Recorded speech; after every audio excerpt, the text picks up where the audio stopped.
Hello my dear listener, कैसे हैं आप सब। उम्मीद करते हैं कि आप सब ठीक होंगे। तो चलिए कहानी की शुरुआत करते हैं। Obsession part 5। दामिनी ने मेनोइल को अपने आप से दूर करते हुए कहा, ये बीवी क्या होती है। मेनोइल ने दामिनी को देखते हुए कहा, तुम्हें नहीं पता कि बीवी क्या होती है। दामिनी अपनी नीलमणि जैसी आंखों से मेनोइल को देखते हुए कहा, नहीं, क्या होती है। दामिनी की बातें सुन मेनोइल को शॉक कर रही थी। मेनोइल को समझ नहीं आ रहा था कि दामिनी को सच में नहीं पता कि बीवी क्या होती है। मेनोइल ने दामिनी की आंखों में देखते हुए कहा, बीवी वो होती है जो अपने हस्बैंड का कहना मानती है। मेनोइल के जवाब सुन दामिनी ने अपनी आंखें छोटी कर और कहा, अब ये हस्बैंड क्या होता है। दामिनी के एक और सवाल ने मेनोइल ने अपना सिर पीट लिया और कहा, हस्बैंड मीन्स मैं।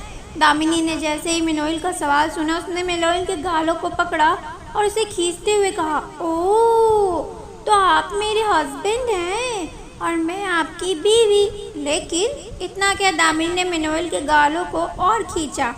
मेनोइल ने दर्द से खींचते हुए कहा, दामिनी। मेनोइल ने दर्द से खींचते हुए दामिनी के हाथों को पकड़ा और उसे डांटते हुए कहा, क्या कर रही हैं, पागल हो क्या। मेनोइल की डांट से दामिनी डर गई और पीछे होते हुए अपनी आंखें बंद कर ली। दामिनी का इतना डरते हुए देख मेनोइल ने अपने गुस्से पर कंट्रोल किया और आगे बढ़ दामिनी को साइड से हक करते हुए कहा, सॉरी। मेनोइल की बॉडी बहुत ही गर्म थी। इतनी गर्म बॉडी की वजह से दामिनी को अजीब लग रहा था। वो एक बार अपनी बॉडी पर हाथ रखती और दूसरे ही पल मेनोइल के हाथों पर अपना हाथ रखती।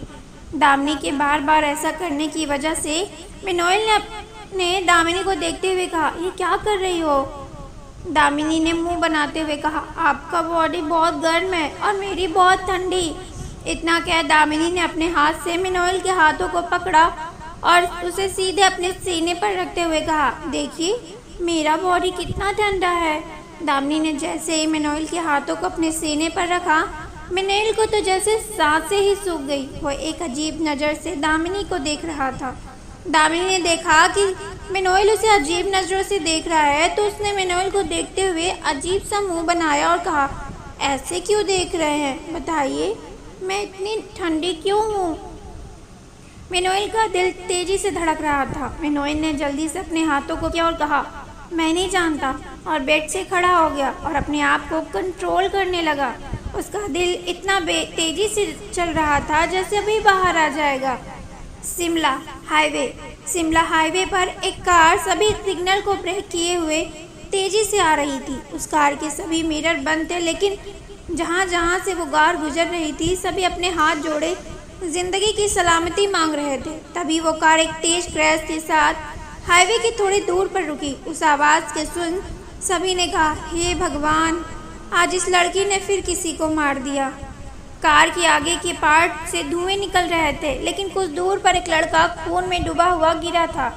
तभी उस कार का गेट ओपन हुआ और गेट ओपन होते ही एक हाई हील बाहर निकली। लंबी गोरी टांग एक खूबसूरत सी लड़की, ब्लैक कलर की मिनी ड्रेस जिसकी लेंथ उसके थाई तक ही थी, बाहर निकली और सामने गिरे इंसान को देख उसने च्युइंगम को चबाते हुए कहा, लोगों को मेरी ही कार मिलती है क्या मरने के लिए। उस लड़की ने आंखों पर गॉगल लगा रखा था, हाथों में स्मार्ट वॉच, उसके बाल छोटे थे, फेस दूध सा गोरा और होठ लिपस्टिक से सने हुए थे। वो लड़की ने अपने हाथों में लिए हुए फ़ोन को कार में फेंका और उस लड़के की तरफ बढ़ गई। इस वक्त ज़मीन पर पड़े लड़के की बैक उस लड़की की तरफ थी। वो लड़की जैसे ही उस लड़के के पास गई और उसे अपनी तरफ पलटा, वो लड़खड़ा के ज़मीन में बैठ गई, क्योंकि उस लड़के को बहुत ही इंजरी हो गई थी। इससे पहले वो कुछ करती, तभी वहाँ ढेर सारे आदमी आए और उसे उठा उस लड़की की कार में सुलाते हुए कहा, बैठी क्यों हो, ले जाइए इसे, इसकी जान बचाइए, अगर ये मर गया तो इस बार आपको कोई नहीं बचा पाएगा। वो लड़की तो जैसे अपने होश खो चुकी थी। वो उठी और जल्दी से ड्राइविंग सीट पर बैठ गई और वहाँ से निकल गई।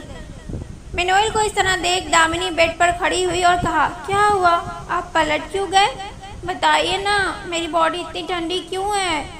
इससे पहले वो कुछ और कहती, मेनोइल उसकी तरफ मुड़ा, लेकिन जैसे ही मेनोइल मुड़ा, मेनोइल की आंखें और बड़ी हो गई, क्योंकि दामिनी ने जो शर्ट पहनी थी वो उसके थाई तक थी और इस वक्त वो बहुत ही हॉट एंड सेक्सी लग रही थी।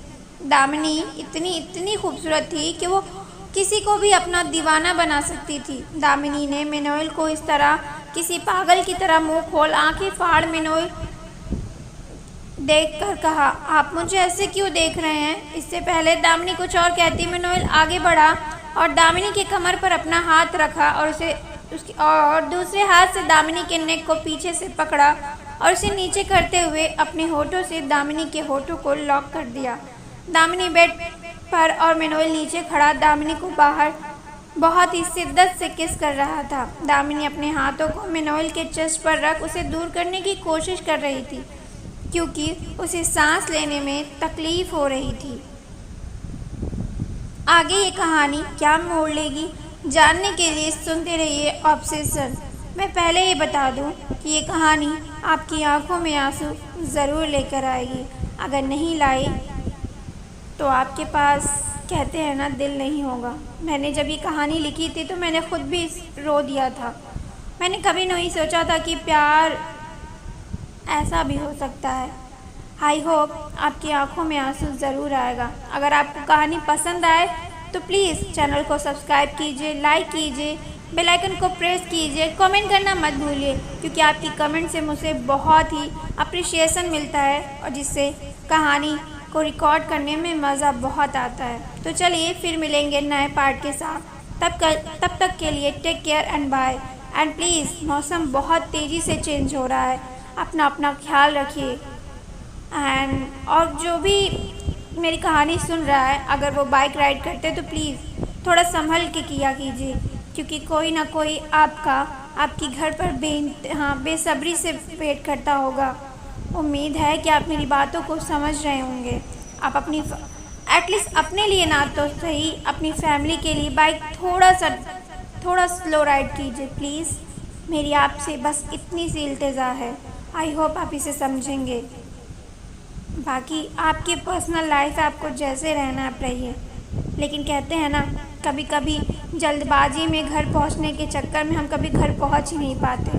मैंने ऐसे बहुत से केस देखे हैं जिसकी वजह से मैं चाहती हूँ कि जो मेरी बातें सुन रहा है वो इस बात को अपने माइंड में बिठा ले। कितने अपनों को खो चुके हैं बस इस एक्सीडेंट में। मैं नहीं चाहती कि कोई और खोए। मैं जितने लोगों को तक ये बात पहुंचा सकती हूँ मैं उन्हें पहुंचा रही हूँ। आई होप आप समझेंगे। Please try to understand. Bye, take care, फिर मिलेंगे।